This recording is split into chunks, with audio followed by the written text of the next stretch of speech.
আসন্ন ত্রয়োদশ জাতীয় সংসদ নির্বাচনকে সামনে রেখে সুনামগঞ্জ ৪ সংসদীয় আসনে বইছে নির্বাচনী হাওয়া। প্রতীক বরাদ্দের পর থেকে দিন-রাত প্রচারণায় ব্যস্ত সময় পার করছেন প্রার্থীরা। এদিকে নির্বাচনে সৎ, যোগ্য ও জনবান্ধব প্রার্থীকে নির্বাচিত করতে চান বলে জানিয়েছেন ভোটাররা।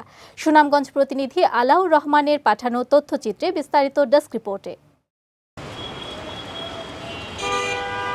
সুনামগঞ্জ সদর ও বিশ্বম্ভরপুর উপজেলা নিয়ে গঠিত সুনামগঞ্জ ৪ সংসদীয় আসন্ন নির্বাচনকে ঘিরে এই আসনে জমে উঠেছে প্রার্থীদের প্রচারণা। দিনরাত উৎসবমুখর পরিবেশে ভোটারদের দ্বারে দ্বারে যাচ্ছেন প্রার্থী ও তাদের সমর্থকরা। দীর্ঘদিন ধরে এই আসনটি বেদখলে থাকলেও রাজনৈতিক পট পরিবর্তনের প্রেক্ষাপটে বর্তমানে এই আসনটি দখলে নিতে মরিয়া বিএনপি। আর এই আসনটি পুনরুদ্ধারে বিএনপির ভরসা দলের দুর্দিনে মাঠের লড়াকু সৈনিক জেলা বিএনপির সাবেক সাধারণ সম্পাদক অ্যাডভোকেট নুরুল ইসলাম নুরুল। আমাদের অঞ্চলটা হাওর অঞ্চল। আমাদের যোগাযোগের একটা মাত্র রাস্তা আছে সিলেট সাথে, সারা দেশের সাথে একটা মাত্র রাস্তা, যেটা সিলেট সুনামগঞ্জ রোড। এটা তো আরো প্রসারিত করা, আমাদের যে 31 দফার আলোকে আমাদের নেতা যে তারেক রহমান সাহেব বলছেন সুষ্ঠু সমবন্টন উন্নয়নের দিক দিয়ে, এই দিক দিয়ে আমরা নেতারে বলবো এবং আমাদের নেতার প্রতিশ্রুতি অনুযায়ী আমরা কাজ করে যাব। তবে আসনটি ছাড় দিতে নারাজ বিএনপির বিদ্রোহী মোটরসাইকেল প্রতীকের স্বতন্ত্র প্রার্থী দেওয়ান জয়নুল জাকেরিন। দলীয় সিদ্ধান্ত না মেনে প্রার্থী হওয়ায় দল থেকে তাকে বহিষ্কার করা হলেও জনগণের ভোটের মাধ্যমে এর জবাব দিতে চান তিনি। আমি স্বতন্ত্র প্রার্থী হিসাবে আমার মার্কা মোটরসাইকেল নিয়ে আমি জনগণের সামনে উপস্থিত হয়েছি। ব্যাপক সাড়া পাচ্ছি। ইনশাল্লাহ আমার বিশ্বাস যে আমরা এই উৎসাহ উদ্দীপনা নিয়ে আমরা আগামী নির্বাচনে জয়ী হতে সক্ষম হব।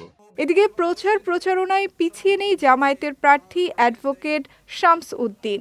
নানা সমীকরণে শক্ত অবস্থানে রয়েছেন দাঁড়িপাল্লা প্রতীকের এই প্রার্থী। আর জাতীয় পার্টির লাঙল প্রতীকের প্রার্থী নাজমুল হুদা হিমেল প্রচারণায় সরব থাকলেও জনগণের ভাষ্য নির্বাচনে বিএনপি, জামায়াত ও স্বতন্ত্র প্রার্থীর মধ্যেই ত্রিমুখী লড়াইয়ের সম্ভাবনা বেশি।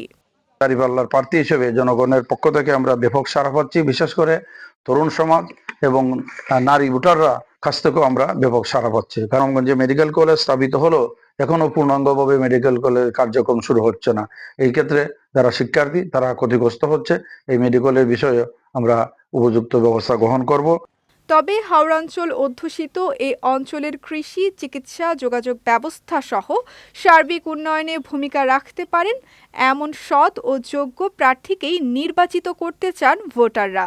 যিনি নির্বাচিত হলে সমাজের উন্নয়ন হবে, রাস্তাঘাট মেরামতের, এরপরে কালভার্ট, বিভিন্ন ধরনের যে সুযোগ সুবিধাটা পাবলিক পায়, এই ধরনের কথাবার্তা বলে সংসদে গিয়ে যিনি সুনামগঞ্জ এবং সদর বিশ্বম্ভর আসন উন্নয়ন করতে পারবেন, আমরা ওই ধরনের একজন প্রার্থী চাই। আমরা এমন প্রার্থীকে নির্বাচন করতে চাই সেই প্রার্থী যেন দুর্নীতির বিরুদ্ধে কথা বলে, এলাকার উন্নয়ন নিয়ে ভাবে।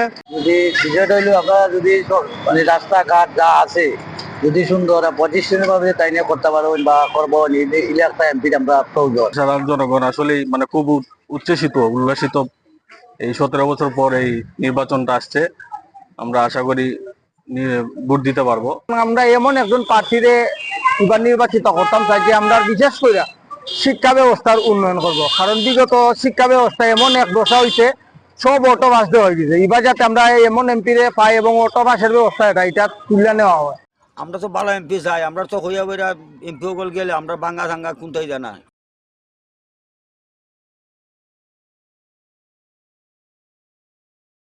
সুনামগঞ্জ ৪ আসনে মোট ৫ জন প্রার্থী প্রতিদ্বন্দ্বিতা করছেন। এ আসনে মোট ভোটার সংখ্যা ৩,৭২,১৮৫ জন, যার মধ্যে পুরুষ ভোটার ১,৮৯,৩৫৯ ও নারী ভোটার ১,৮২,৮১৩ জন। বিজয় টিভি নিউজ ডেস্ক।